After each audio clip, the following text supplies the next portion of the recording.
lucky day, because I've just found this dice and it had landed on a 6. That's a good start.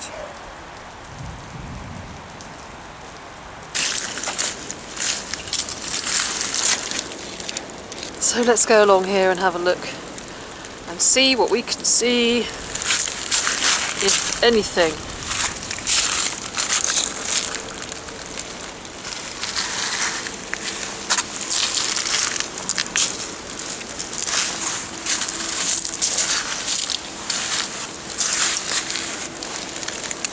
I'm collecting these little bits of pottery to make cards, so if nothing else, I'll get some of those.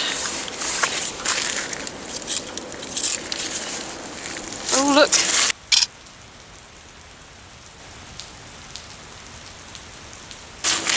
There's a little marble here. Looks like a cod bottle marble. That's nice. Nice little surprise.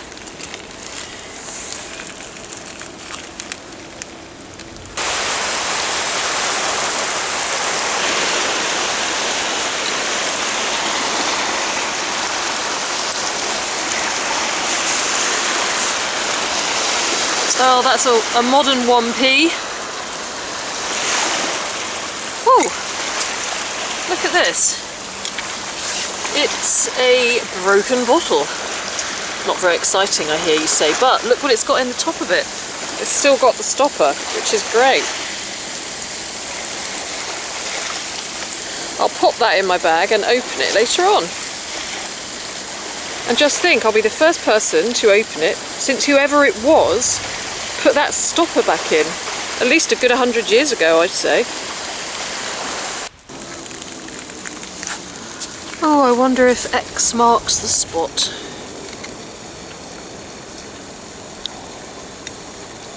I think not.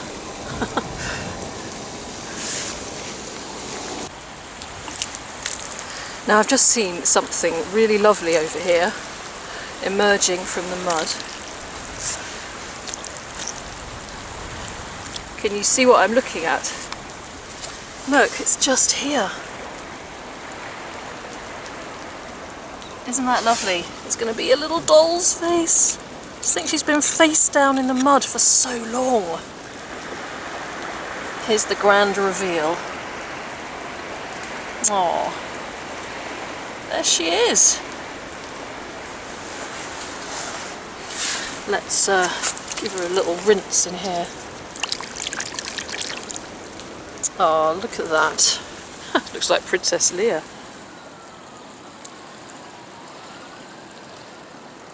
Oh, isn't that lovely?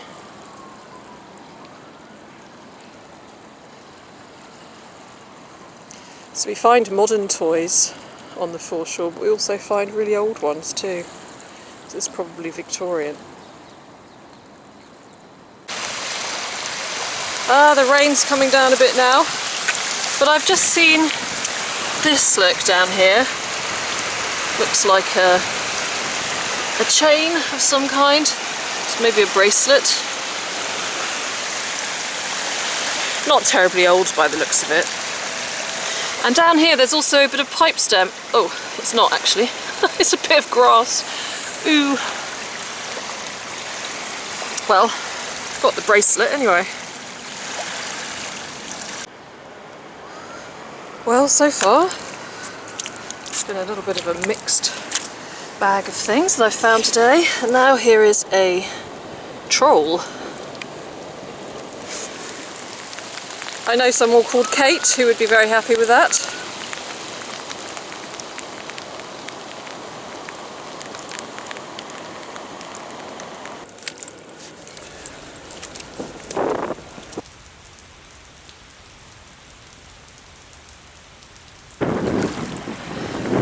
I've just found a piece of pottery with a little scene on it. 2 people there, look.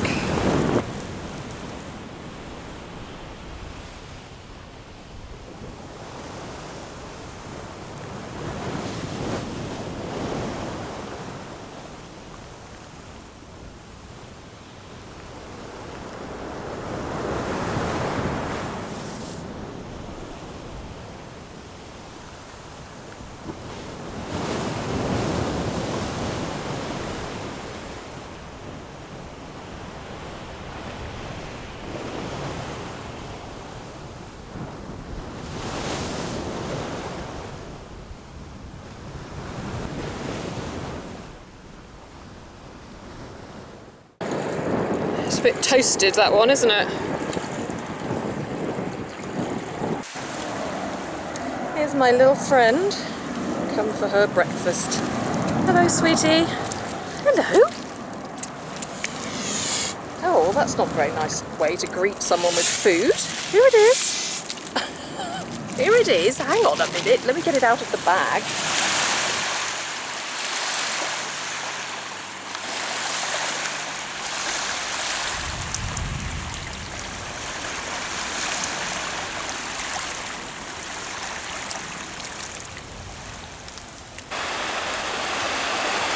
I've just seen what looks like a pipe bowl here next to this bit of iron, so I'm going to see how much of it there is there.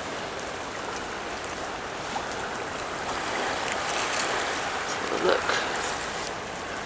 Oh, not bad. Oh, it looks like it's got a maker on the side as well. I always love that. I mean, it's probably going to be cope or stubs, but if it's something different, all the better. Okay, let's give this pipe a rinse off and see if we can see what it says on the side.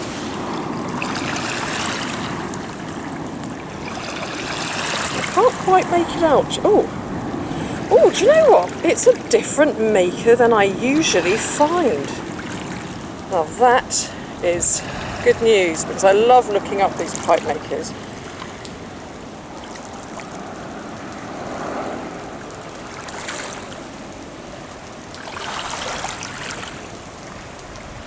Excellent, that's something to research later. And look, it's in its entirety as well. It's got the little nipply bit on the end.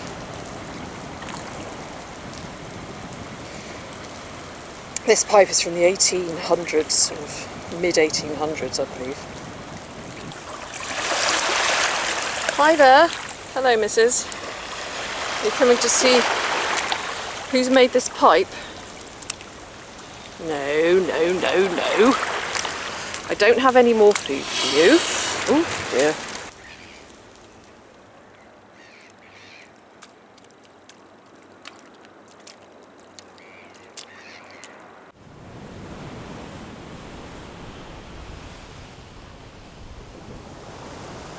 Look at this. This is nice. Look at this buckle. Wow.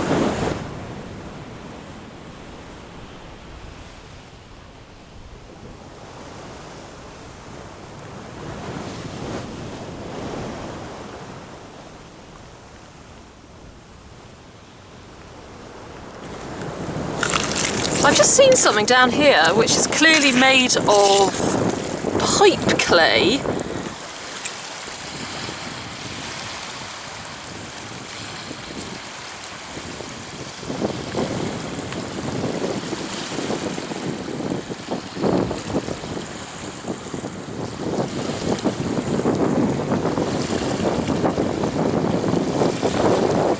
But sadly it's not whole, but curious, eh? See if I can find out what it was in its entirety.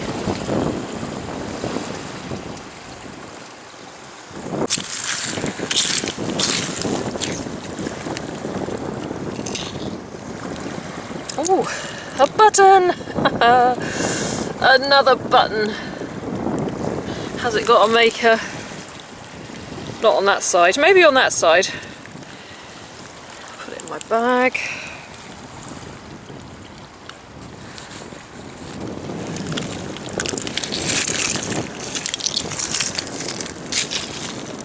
Oh, what's this? See what I'm looking at. See, that looks like a nice old fish hook, doesn't it? That's a nice one. I mean, as far as fish hooks can be nice. Funny, I found my great big massive hook the other day. Now I'm going to become a hook magnet. A little hook here. Here we go. It's going to be hooks all the way from now on. What's this? Up there. Oh, it's a stone. Oh no, it's not. It's an interesting piece of lead, isn't it? Okay, there's my hook. Okay, see if you can see something here worth further investigation.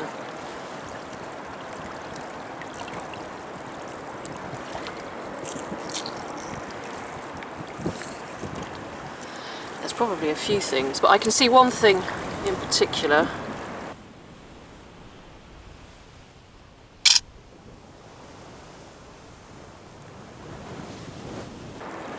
Which is just down here. It's a nice big button, look. And I'd like to see what's on the other side.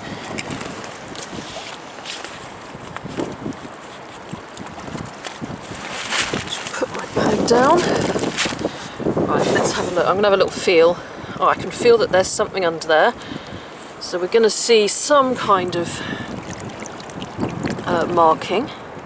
And it's the good old RNH, the Royal Naval Hospital.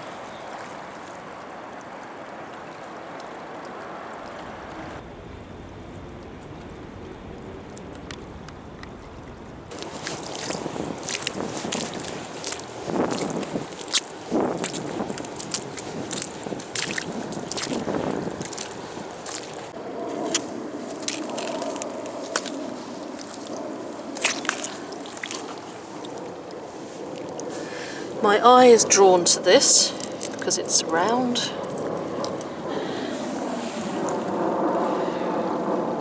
And that does look like it could be a little token, actually, with some letters on it, see?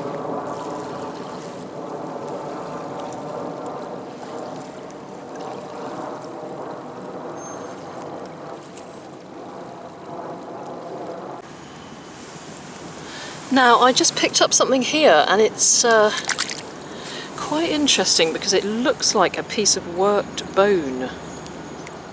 Look at that, it's a piece of bone, but it's in a perfect shape, which indicates that it must have been used for something.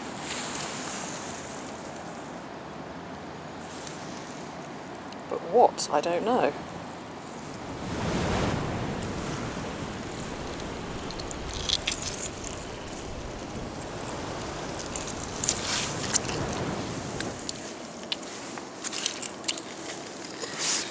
What is this?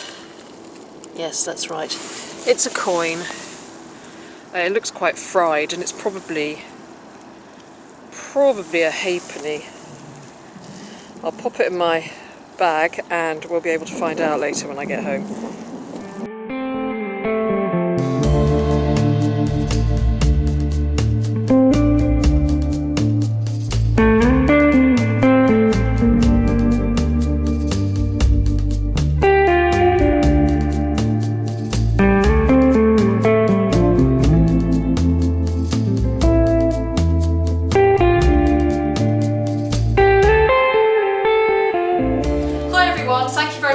And welcome to my studio. I'm going to do a roundup now of the marvellous selection of miscellaneous items which were found in the Thames mud. But before I do that, I just wanted to say a huge thank you to all of you who sent me birthday wishes and who treated me to virtual coffees and birthday cake through my newly opened KoFi account. So thank you very much for that. I really appreciate them. So without further ado, let's have a look at these items. There's such a big selection that I don't know where to start. So I'm going to start with a button. I'm going to start with the RNH button. I've found several of these over the years, and the RNH stands for Royal Naval Hospital. I've also got my notes here. I'm going to read from them so that I don't get everything wrong. Now, the Royal Naval Hospitals were hospitals run by the Royal British Navy to look after and treat sick and injured Royal Naval personnel, mostly. And they could be shore-based or water-based on ships. Sometimes they used to accompany the fleets to far-off destinations when there were battles and then look after the sick and injured personnel, as well as sometimes also prisoners of war. But I have found out plenty of info about the Royal Naval Hospitals, and actually it was in the mid-17th century that Royal Naval vessels were formally designated as hospital ships, and they were staffed by sailing crew, a surgeon and surgeons' mates, and the conditions were pretty terrible on those ships. In the 1690s, one surgeon complained and said that the meat was in an advanced state of putrefaction. The biscuits were weevil-ridden and bitter, and the bread was so hard it stripped the skin off patients' mouths. So not very pleasant at all. You'll be glad to know that conditions did improve, but not that much, just a little bit. Now, what I really enjoyed finding out, because I always like to sort of try and link finds to personal stories, so that's really what I was looking for. And what I did come across on the National Archives were some journals and diaries compiled by Royal Naval surgeons and assistant surgeons who served on these ships, the Royal Naval Hospital ships, and the shore parties as well, and emigrant and convict ships in the period 1793 to 1880, because medical officers serving in the Royal Navy were required to submit detailed records of the health, treatment and survival rates of their charges. And so the National Archives have acquired this marvellous collection of diaries. They're all handwritten and they photographed them all, and it's really fun, and there is some great information in them. I was really enjoying looking at it. The journals, it says here, I'll put the website link up because it's well worth a look. The journals include a variety of colourful tales of 18th and 19th century ship life, from drunken rum-related incidents, venereal disease, scurvy, shark bites and tarantulas, to lightning strikes, gunfights, mutiny, arrests and court-martial, not to mention shipwrecks and even murder.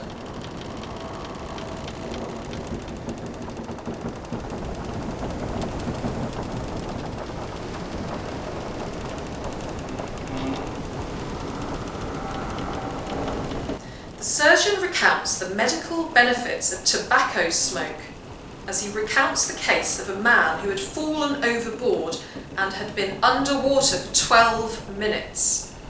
Brought on board with the appearance of a corpse, he was taken to the galley, where he was stripped and dried and put in a warm bed with bottles of hot water. Tobacco smoke was conveyed to his lungs through the tube of a common pipe. After a further 45 minutes, the surgeon observed an obscure palpitation of the heart.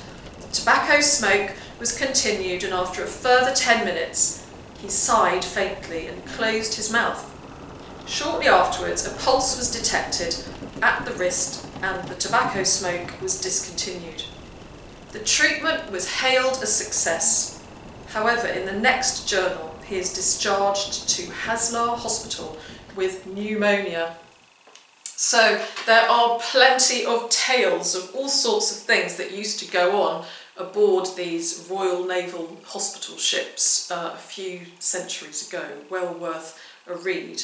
And I will just say that buttons are one of my favourite finds, because even though they're so small, they often have a fabulously big story behind them, and they can take you on a real journey of learning, and you can go down all sorts of rabbit holes, and I do love going down a rabbit hole. So that's my collection of Royal Naval Hospital buttons, and who knows why it's there. We don't know, but it's always fun to speculate and find out possible scenarios. So next I'm going to go on to this clay pipe here. Here it is. Now initially I thought that there was a maker's mark on the side, but it's not a maker's mark. It actually says well matched on both sides, which I'm presuming is some kind of advertising, but I couldn't actually find anything to do with well matched, so I'm not sure what it was. It's a lovely example of a mid-19th century pipe. It's completely intact right up to the very tip here. But you know what's the most special thing about it is that there's still some tobacco in there, and I'm going to tip it out so you can have a look. I almost feel like lighting it to see if it still burns. Not to smoke, I hasten to add, because there's something really fascinating about finding centuries old tobacco at the bottom of a pipe bowl. It's just so so cool. And I have actually got quite a collection of pipes with tobacco in them, and I keep it really safely just in case one day somebody might test the tobacco to see where it's come from. Now the other pipe related object is here, and it's only related because it's made out of what looks like pipe clay, and it's this tiny little figurine, and it looks like some chubby little legs crossed with a little kind of webbed hand. Such a shame that the top half is missing. I'd love to know what this creature was, whether it was half animal, half man, some kind of mythical creature. The back of it looks almost like the back of a dress, but then somebody also suggested that it could be something sitting on a log, and it could be like a fawn. So I don't know. I welcome your thoughts on this. I know that they used to make little animals sometimes out of pipe clay, but as to what this was, I have no idea. So feel free to give me your ideas on what this little figurine was. Now I'm going to talk about this little bit of bone here, which definitely looks like worked bone to me. Somebody has absolutely made that into that shape. It's always rather special finding some bone that's been fashioned to make some kind of tool. This one, I don't know, it almost looks like something you clean your nails with. Something I could use, I could take it with me when I go mudlarking. So I don't know, what do you think? And talking about worked bone, I've also picked up another piece of bone which I found about a year ago actually, and I've never really researched it, and I was wondering if this could be worked bone as well. So what do you think? It looks as if it's been deliberately cut, maybe something for working with rope, maybe a fid. Any thoughts? One good thing about this YouTube channel is there's always somebody or many people out there who have so much knowledge and expertise, so I'm always grateful for your thoughts. Now, what else have I got here? Got this little lead token, which has some letters on it. This lovely little doll's head. She is now with my collection of other little doll's head. I've got them here. I'll put a photograph up on the screen. From Victorian times, no doubt. She does look a little bit like Princess Leia, I think, with her little buns at the side of her head.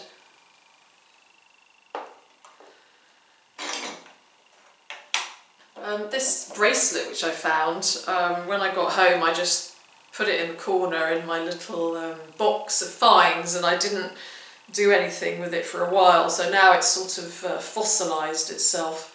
I don't know, it might be silver plated, it's definitely modern, but it's nothing to get excited about. Now let's have a look at this fishing hook here, which looks almost handmade, doesn't it? Of course, the Thames has had a huge history of fishing, and again I do have some information here which I came up with on the good old internet. What would I do without it? Fish from the Thames have fed Londoners for thousands of years, and in the 19th century the Thames in London provided a plentiful supply of fish to eat. Many fishing families relied on the river to make a living from selling fish like smelt, which was considered a delicacy. And beginning at age 9, fathers would train their sons during a 7-year apprenticeship. On the Thames, fishermen used Peter boats, which had a well for holding live fish and only had space for one man and a boy. So we do find quite a lot of fishing paraphernalia and fishing hooks on the River Thames, and people still do fish in it. And this looks quite old to me. I'd say that's got to be from the 1800s. And I do have some other very resplendent fishing hooks from past mudlarking trips, and I think my favourite is this one here. This, I believe it's a spade fishing hook, and it's got this lead fish here, but it's such a huge hook, it really makes you wonder what kind of a fish they were hoping to catch. So there we are, quite lethal things. What else have I got? Have I missed anything? Oh, I've got this buckle here, and I think this could be quite old, this buckle, possibly 17th century. I actually found a buckle very, very similar on my friend and fellow Mudlark's Instagram page. He is called Nick Stevens, and by the way, he's just written a book with Jason Sandy about mudlarking. I'll put the picture of it here, and it's coming out early next year, and you can pre-order it now. We've got these 2 coins here which I found, which are in pretty bad condition, and what I'm going to do with these, I'm going to use my electrolysis kit to see if we can see what is underneath all this cruddiness. I mean, they look kind of well worn to me, so we might not even find out what they are, but let's take a look and see what happens. Well, that was a very messy process. I have taken the coins out now.